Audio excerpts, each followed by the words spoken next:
வணக்கம், welcome to Pushpa மாடித்தோட்டம்.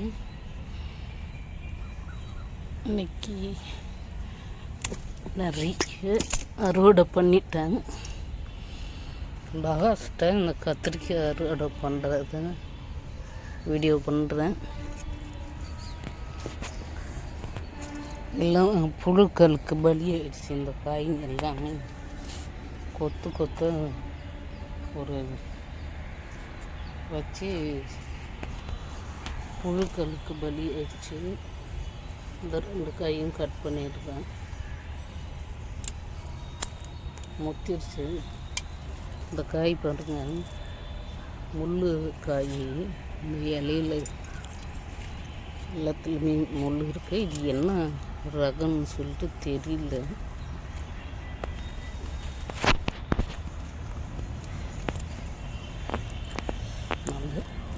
படி என்ன ஸ்ட்ராங்காக இருக்குது. அந்த தொட்டு அவ்வளோ ஸ்ட்ராங்காக இருக்குது. இதனுடைய தொட்டு ஏற்கனவே கொஞ்சம் காய் வெண்டைக்காய் ரோடு பண்ணேன். பூக்கள் ரோடு பண்ணியிருக்கேன்.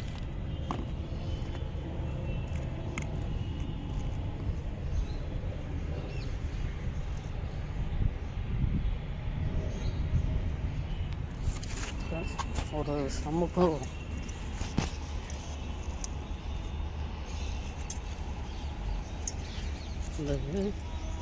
இந்த கொத்தை அப்படியே க்ளோஸ் பண்ணியிருக்கு புழு.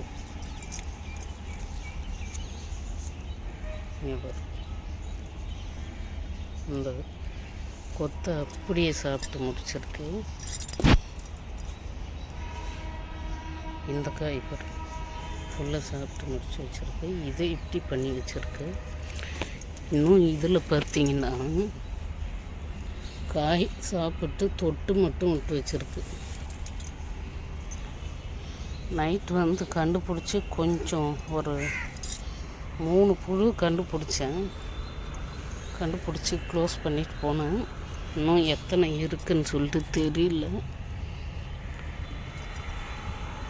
மறுபடியும் ஒரு விசிட் பண்ணி தான்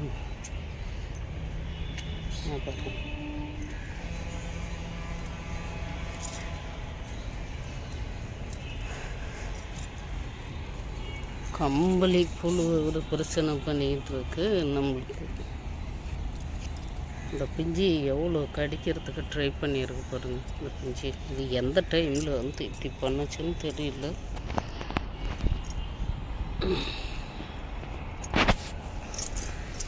ஓகே, இன்றைக்கி இவ்வளோ சாமந்தி பூ பறிச்சிருக்கேன். இன்னும் ஒரு இடத்துல இருக்குது, அது இன்னும் பறிக்கலை. அது ஒரு கொஞ்சம் பூ கிடைக்கும்.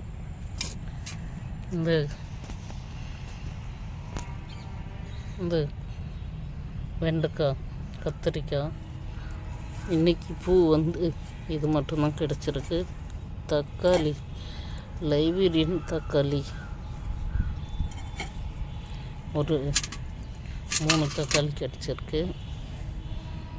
இது என்ன பூ கண்டுபிடிச்சி சொல்லுங்க பார்க்கலாம். ஏன்னா இது சிங்கிளாக பூத்துக்கிட்டு இருக்கு. அடுத்து இதோடு 3 பிஞ்சு வச்சு பாலினேஷனுக்கு பூ இல்லாமல் காஞ்சிடுச்சு. அந்த பிஞ்சு பெண் பூ இதுதான் ஃபஸ்ட்டு ஆண் பூ பூத்துருக்கு. அதனால எடுத்து வச்சுருக்கேன்.